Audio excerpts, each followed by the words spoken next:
10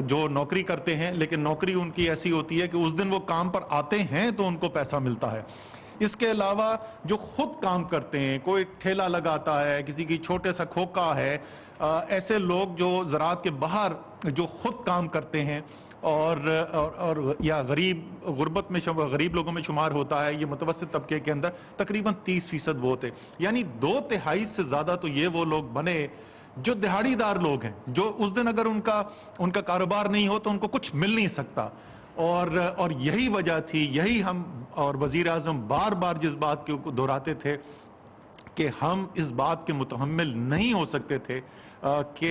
ہم مکمل طور پر اس بات کو نظر انداز کر کے سب کچھ بند کر دیں. اور بار بار جو لاک ڈاؤن کی ہمارے پاس صدائیں آتی تھی کہ ہمیں کرنا چاہیے, وہ لوگ تھے جو سب سے کم متحمل ہو سکتے ہیں اس مشکل کے لیے, اور کتنی بڑی مشکل سے وہ دوچار ہوئے, اور اس کا اثر کیا ہوا وہ ہم آپ کو آگے دکھاتے ہیں. آگے آ جائیے. اچھا, یہ ہیں وہ کون سے سیکٹرز تھے جہاں پر یہ لوگ ہوا. تو مکمل اگر 100 لوگ جو ہیں, جو 2 کروڑ لوگ ہوئے تھے, اس کو اگر میں کہوں کہ 100 لوگ تھے, تو اس میں سے یہ کون سے سیکٹرز تھے جہاں سے لوگوں کے روزگار میں نقصان ہوا اور ان کی روزگار بند ہوا. اس میں تقریباً 1/4 جو ہیں وہ صنعت سے تعلق رکھتے تھے, اور کوئی 5واں حصہ جو ہے یعنی 20% جو ہے وہ کنسٹرکشن کے ساتھ منسلک تھے. تو اگر ان دونوں کو میں جوڑ دوں تو تقریباً یہ 46% بنتا ہے, یعنی تقریباً آپ سمجھ لیں نصف, ہر 2 میں سے 1 جو ہے, یعنی تقریباً 1 کروڑ لوگ جو ہیں وہ ان 2 سیکٹر سے تعلق رکھتے تھے. اور اسی لیے اگر آپ کو یاد ہو, جب ہم فیصلے کر رہے تھے سب سے پہلے ہم نے جو 2 سیکٹر کھولے وہ صنعتیں تھیں اور وہ یہ کنسٹرکشن کا سیکٹر تھا. اور سب سے زیادہ جہاں پہ لوگوں کو مشکل نظر آ رہی تھی ہمیں, سب سے پہلے ہم نے ان سیکٹرز کو کھولا, اور اسی لیے وہ آپ کو نظر آیا کہ دوبارہ سے بحال ہوا ان کا روزگار. آگے چلیں جی. یہ تو وہ تھے کہ جو اگر 2 کروڑ لوگ میں سے کتنے فیصد کس سیکٹر سے تھے. اب اگر ہر سیکٹر کو ہم اٹھا کے دیکھیں تو یہاں پہ آپ کو نظر آ سکتا ہے کہ کنسٹرکشن کے اندر تقریباً 80% وہ, اور یہ دہاڑی کے مزدور ہیں جو روزانہ مزدوری کرتے ہیں اور کماتے ہیں, ان میں سے 80% کا روزگار بند ہو گیا تھا. اگر یہ کنسٹرکشن فوری طور پر کھولنے کا فیصلہ نہ کیا جاتا اور وزیر اعظم کی طرف سے اتنی زیادہ اس کی طرف توجہ نہ دی جاتی, تو آپ سوچیں کہ ہر 5 میں سے 4 کنسٹرکشن کے اندر محنت کرنے والا, مزدوری کرنے والا, وہ اپنا روزگار کھو بیٹھا تھا. اسی طریقے سے صنعتوں کے اندر 72% لوگ تھے جن کا روزگار کھو گیا تھا, یعنی ہر 4 میں سے 3 جو ہیں وہ بے روزگار ہو گئے. اسی طریقے سے ٹرانسپورٹ کا نظام, مجھے یاد ہے اسی کمرے کے اندر بیٹھ کے ہماری بڑی صوبوں سے اس کے اوپر بھی بحث ہوئی جب ہم ٹرانسپورٹ کھول رہے تھے, تو اس کے اوپر بہت اعتراض کیا جا رہا تھا. 67% لوگ جو ٹرانسپورٹ کے اندر ملازمت کرتے ہیں, یعنی ہر 3 میں سے 2 ان کی ملازمت ختم ہو گئی تھی. یہ وہ سیکٹرز تھے اور اسی لیے ان کو کھولنا ضروری تھا, اور ان کو تکلیف سے بچانے کے لیے. آگے چلے جی. اب یہ جو ہے شاید سب سے اہم چیز ہے کہ اس کو اگر آپ دیکھیں کہ اثر ان پہ پھر ہوا کیا. جب ان کی روزگار بند ہوا تو اس پہ ان کی زندگی کے اندر کیا اثر پڑا. 54% لوگ کہتے ہیں کہ انہوں نے کھانے پینے کی اشیاء کے علاوہ جو دوسری چیزیں ہیں ان کی خریداری کم کر دی. یہ تو منطقی ہے اور یہ لوگ سمجھتے بھی ہوں گے, لیکن اگلی 2-3 چیزیں دیکھیں جی.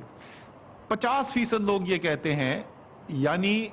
ہر 2 میں سے 1 شخص یہ کہہ رہا ہے کہ یا اس نے نسبتاً سستی چیز کھانے کی خریدنی شروع کر دی, اور یا اس نے کم خریدنا شروع کر دیا. اس کے کھانے پینے کی اشیاء جو استعمال کرے تھے وہ کمی اس میں کر لی. یہ اس چند ہفتوں کی بات ہے. اور اگر آپ کو یاد ہو, یہ وہ عرصہ ہے جس وقت لوگ جو ہیں مخیر حضرات جو ہیں وہ جا رہے تھے علاقوں کے اندر, اور وہ کوشش کر رہے تھے کہ وہاں پہ کھانے پینے کا سامان پہنچایا جا سکے. اور اس صورتحال کے اندر گاڑیوں کے اوپر لوگ کس طریقے سے جمع ہو جاتے تھے وہ آپ کو یہاں پر نظر آ رہا ہے. لوگ خود گواہی دے رہے ہیں کہ کس طریقے سے ان کے اوپر کتنی سختی ان کو جھیلنی پڑی. پھر ایک اور چیز آپ میں سے چند لوگوں کو شاید یاد ہو, میں بار بار جب ان فیصلوں کی بات کرتا تھا تو میں یہ کہتا تھا کہ یہ جو کہتے ہیں کہ بھوک سے مرتا کوئی نہیں ہے پاکستان میں, تو وہ شاید بھوک سے تو نہیں مر رہا, لیکن وہ اپنا گزارا کرنے کے لیے اپنی ساری زندگی کی جمع پونجی استعمال کر رہا ہے. وہ اگر اپنی بیٹی کے جہیز کے لیے پیسے بچا رہا تھا تو اب وہ اس پیسے کو بچانے کے بجائے، اس جہیز کے پیسے کو بچانے کے بجائے وہ اب زندگی اپنے سروائیو کرنے کے لیے، گزارا کرنے کے لیے اس کو استعمال کرنا پڑ رہا ہے. اگر وہ کسی چھوٹا کاروبار لگانا تھا، کوئی ٹھیلا اس نے لگانا تھا یا چھوٹا کھوکا کھولنا تھا، وہ اس کے لیے پیسے بچا رہا تھا. اس کو اس وقت یہ پیسے جو ہیں اگر اس کا روزگار بند ہو گیا اس کو استعمال کرنے پڑیں گے. اور یہاں پہ آپ کو وہی نظر آ رہا ہے کہ 47% لوگ ہیں ان میں سے جنہوں نے یہ کہا کہ ان کو اپنی جمع پونجی جو ہے وہ یا استعمال کرنی پڑی یا چھوٹا موٹا ان کے پاس اگر کوئی اثاثہ تھا، کوئی موٹر سائیکل تھی، کوئی اور چیز چھوٹی تھی تو اس کو ان کو بیچنا پڑ گیا. 30% لوگوں نے اپنے رشتہ داروں اور دوستوں سے قرضہ لے کر گزارا کیا. یہ آپ کو بتاتا ہے کہ کتنی تکلیف کے اندر یہ لوگ تھے، اور اگر بر وقت فیصلے نہ کیے جاتے تو ان کے ساتھ کتنی آگے مشکلات میں اضافہ ہو سکتا تھا. اور میرے خیال میں یہ خوش قسمتی تھی پاکستان کی کہ پاکستان کے وزیر اعظم نے پہلے دن سے، جس دن پہلی ہماری میٹنگ ہوئی اس دن سے انہوں نے ہمیں کہا کہ بالکل جس وقت ساری دنیا میں کوئی بات ہی نہیں کرتا تھا، صرف ساری دنیا میں بات یہ ہوتی تھی کہ کس طریقے سے ہم نے سارا لاک ڈاؤن کر دینا ہے، کس طریقے سے سارے ہیلتھ کے نظام کی طرف توجہ دینی ہے. انہوں نے کہا کہ نہیں، آپ کی ذمہ داری ایک نہیں 2 چیزیں ہیں. آپ نے لوگوں کی جان کی بھی حفاظت کے لیے کام کرنا ہے اور آپ نے لوگوں کے روزگار بحال کرنے کے لیے بھی کام کرنا ہے. اور اسی لیے پورا جیسے میں نے بتایا فوری طور پہ کس طریقے سے فیصلے کیے گئے، کس طریقے سے پورا نظام بنایا گیا. اور الحمدللہ اس کا نتیجہ یہ نکلا کہ چاہے وہ ورلڈ ہیلتھ آرگنائزیشن ہو، وہ ورلڈ اکنامک فورم ہو، چاہے وہ بل گیٹس ہوں، چاہے وہ یونائٹڈ نیشنز جنرل اسمبلی کے صدر ہوں، تمام لوگوں نے، دنیا نے تعریف کی پاکستان کی، اور پاکستان کی قوم نے پورا مل کے جس طریقے سے پھر اس وبا کے پھیلاؤ کو روکنے کے لیے ذمہ داری سے اپنے فیصلے کیے، اس کا نتیجہ بھی ہمیں دیکھنے کو ملا. اب دوسرے حصے کی طرف چلتے ہیں. میں دوبارہ، کیونکہ کچھ لوگ وہ جیسے وبا کے ساتھ زندگی گزارتے ہوئے لوگوں کو عادت ہو گئی ہے تو اب لوگ بھولنا شروع ہو گئے ہیں، اور کچھ ایسی دماغ میں آتا جا رہا ہے کہ ہم جو مرضی کریں اس سے فرق کوئی نہیں پڑتا. آج کل اگر آپ دیکھیں اس وقت برطانیہ، امریکہ، ایسے ملکوں کے اندر کیا ہو رہا ہے، وہاں پر جتنی آج کیسز ہو رہے ہیں، جتنے آج ہم بات ہو رہے ہیں، وہ پورے 2020 میں کسی وقت میں نہیں ہوئے. جو پہلی لہر تھی اس سے کہیں زیادہ اس وقت ہم بات ہو رہی ہیں ان ممالک کے اندر. تو یہ دکھاتا ہے کہ جب آپ صحیح فیصلے نہ کر سکیں اور صحیح طریقے سے قابو نہ پا سکیں، کس طریقے سے یہ وبا واپس آ کر آپ کو نقصان پہنچا سکتی ہے. تو اب ذرا آگے چلیں. میں آپ کو دکھانا چاہتا ہوں کہ جب دوسری وبا پھیلنی شروع ہوئی، ہم نے اکتوبر کے شروع میں پہلی دفعہ یہ وارننگ دینی شروع کی تھی کہ دوسری لہر آ سکتی ہے، اور جس طریقے سے ہمیں نظر آ رہا تھا کہ لوگوں نے احتیاطی تدابیر کم کرنی شروع کر دی ہیں، اس کے نتیجہ کیا آ سکتا ہے. اور نومبر کے آخری ہفتے میں جب بہت زیادہ ہمیں تیزی ہوتی ہوئی نظر آئی تو ہم نے یہ فیصلہ کیا کہ ہم جو سب سے زیادہ ہمارا تجزیہ بتا رہا تھا کہ وہ جو ایریاز، جو سیکٹرز، وہ ایکٹیویٹیز جن کی وجہ سے سب سے زیادہ وبا میں پھیلاؤ میں مدد ہو رہی ہے، یعنی ریسٹورانٹ انڈور جو ہیں، کلوز ڈور ریسٹورانٹ جو تھے، شادیاں اندر بند شادیاں جو ہیں وہ، اور تعلیم کا نظام جو کیونکہ 5 کروڑ بچوں سے زیادہ اس کے اندر منسلک ہے. ہم ان 3 چیزوں کے اس وقت فیصلے کیے. یہ آخری ہفتہ ہے نومبر کا جس وقت ہم یہ فیصلہ کرتے ہیں. جب وبا کا سیکونس کیا ہوتا ہے جی، سب سے پہلے آپ کو کورونا لگے گا، جیسے میں اس سے گزرا ہوں پچھلے مہینے. ان میں سے چند لوگ جو ہیں ان کی صحت خراب ہوگی اور وہ ہسپتال جائیں گے. ہسپتال جو پائیں گے ان میں سے چند کی صحت زیادہ خراب ہوگی اور وہ آکسیجن کے اوپر یا الٹیمیٹلی وینٹیلیٹر کے اوپر چلے جائیں گے. اور بدقسمتی سے چند ان میں سے جو ہوں گے وہ پھر اللہ تعالیٰ کو پیارے ہو جائیں گے اور وہ واپس صحتیاب نہیں ہو سکیں گے. تو یہ سیکونس ہوتا ہے، پہلے وبا لگتی ہے، پھر ہسپتال، پھر آکسیجن، اور پھر اس کے بعد اموات. اب آپ یہ دیکھیے ہسپتالوں میں روزانہ پاکستان میں، تمام پاکستان میں، اور آپ کو پتا ہے یہ بھی ایک بڑا مربوط نظام پہلی دفعہ پاکستان کے اندر ایمرجنسی میں ہم نے بنایا تھا. 700 سے زیادہ ہسپتال منسلک ہیں اس کے اندر پورے پاکستان میں، اور سارا دن اس کا روزانہ ڈیٹا اپڈیٹ ہوتا ہے. کہ روزانہ جو ہسپتالوں میں نئے مریض کورونا کی وجہ سے آ رہے تھے اس میں سب سے زیادہ دوسری لہر کے اندر جو ہم نے مریض دیکھے وہ دسمبر کے پہلے ہفتے میں 30 نومبر کو جو ہفتہ شروع ہوتا ہے اس ہفتے کے اندر ہم نے دیکھا، یعنی دسمبر کا نومبر کے آخری ہفتے میں ہم یہ فیصلہ دیکھتے ہیں، دسمبر کے پہلے ہفتے کے اندر آپ دیکھ رہے ہیں کہ جو ہسپتالوں میں کورونا کے مریض آ رہے ہیں ان کی سب سے زیادہ تعداد ہوتی ہے اور اس کے بعد آہستہ آہستہ کم ہوتی جاتی ہے، کیونکہ جو آپ نے فیصلے کیے تھے جو دسمبر کے پہلے ہفتے کے اندر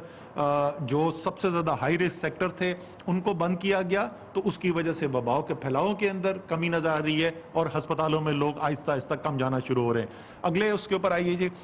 اس کے بعد جیسے میں نے کہا کہ جب ہسپتال میں جاتے ہیں اس میں سے چند لوگ جو ہیں وہ ان کی صحت زیادہ خراب ہوتی ہے اور ان کو آکسیجن پہ ڈالنا پڑتا ہے اور الٹیمیٹلی ان کو شاید وینٹیلیٹر پہ بھی جانے کی ضرورت پڑتی ہے۔ تو دسمبر کے پہلے ہفتے میں ہسپتالوں میں جو مریض آ رہے تھے ان کی تعداد پیک کی اور کم ہونا شروع ہو گئی۔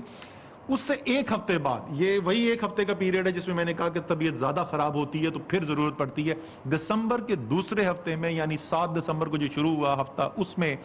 سب سے زیادہ لوگ پاکستان میں کرونا کے مریض آکسیجن کے اوپر دوسری لہر کے اندر پائے گئے اور 2511 اوسطاً مریض تھے اس ہفتے کے اندر، اور اس میں سے وینٹیلیٹر کے 353 مریض تھے جو سب سے زیادہ مریض اس ہفتے کے اندر اوسطاً وینٹیلیٹر کے اوپر تھے، اور اس کے بعد اگلے ہفتے سے اس کے اندر آپ کو کمی آتی نظر آ رہی ہے اور وہ پچھلے ہفتے کے اندر یہ اوسط جو ہے وہ 2511 سے کم ہو کے 2255 پہ آ گئی۔ اس سے آگے چلتے ہیں جی، اور یہ ہے اموات۔ دوسری لہر کے اندر دوبارہ میں دہراؤں گا، نومبر کے آخری ہفتے میں ہم فیصلے کرتے ہیں بندشوں کے، دسمبر کے پہلے ہفتے میں آپ دیکھ رہے ہیں کہ مریضوں کی جو آمد ہے ہسپتال میں کورونا کی وجہ سے وہ پیک کرتی ہے اور اس کے بعد اس میں کمی آنی شروع ہو جاتی ہے، دوسرے ہفتے میں آکسیجن پیک کرتی ہے پھر اس میں کمی آنی شروع کرتی ہے، اور تیسرے ہفتے کے اندر آپ دیکھتے ہیں کہ آپ کی جو اموات ہو رہی ہیں کورونا کی وجہ سے وہ پیک کرتی ہیں اور اس کے بعد اس کے اندر آپ کو کمی آنی شروع ہو جاتی ہے۔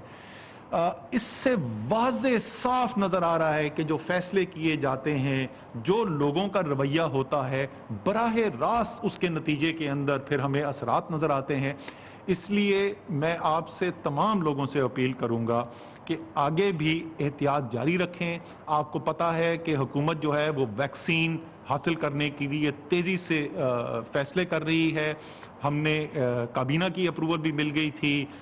چائنیز جو کمپنی ہے سائنو فارم ان کے ساتھ بات چیت بھی شروع ہو گئی ہے، اور انشاءاللہ تعالی جلد ہم آپ کو اس سلسلے میں اچھی خبر بھی دیں گے کہ وہ جو ہمارے ڈاکٹرز، پیرامیڈکس، نرسز، جو ہمارا ہاسپٹل کا صحت کے نظام کا عملہ ہے جو ڈیل کرتا ہے کرونا کے مریضوں کے ساتھ، ان کے لیے کم سے کم جو ہے وہ جلد سے جلد ویکسین آ جائیں گی اور اس کے بعد تیزی سے آپ دیکھیں گے دوسروں کے لیے بھی۔ لیکن یہ سب کچھ ہونے میں ٹائم لگے گا، اور یہی وجہ ہے کہ آج بھی یورپ ہو یا امریکہ ہو وہاں پہ بے تحاشا بندشیں لگی ہوئی ہیں، جن کے پاس اربوں ڈالر ہیں ویکسینز خریدنے کے لیے، وہ بھی ابھی تک احتیاط کر رہے ہیں اور اس کی باوجود مشکلات میں ہیں۔ تو آپ سب سے یہ اپیل ہے کہ تھوڑا سا اور عرصہ رہ گیا ہے، اللہ تعالیٰ نے بہت کرم کیا ہے، حکومت نے بر وقت اچھے فیصلے کیے ہیں، عوام نے مدد کی ہے، میڈیا نے ایک بہت بڑا کردار ادا کیا ہے اس پیغام کو عوام تک پہنچانے کے لیے۔ یہ اللہ تعالیٰ کے فضل سے جو کامیابی حاصل ہوئی ہے اور بہتری ہم نے دیکھی ہے، اس کے اوپر اب ہم نے آخری وقت میں یہ نہیں ہونا چاہیے کہ ہم بے احتیاطی شروع کر دیں اور ہم خدا نہ خواستہ جیسے دوسرے چند ممالک ہیں جہاں پہ ہم نے تیزی سے وبا کا دوسرا، کچھ ملکوں میں تیسری لہر بھی ہم نے دیکھی ہے، ہمیں اس سے بچنا ہے۔ اللہ تعالیٰ آپ سب کا حامی و ناصر ہو۔ بہت بہت شکریہ۔ وفاقی وزیر اسد عمر اسلام آباد میں میڈیا سے گفتگو کر رہے تھے، میڈیا بریفنگ دے رہے تھے، اور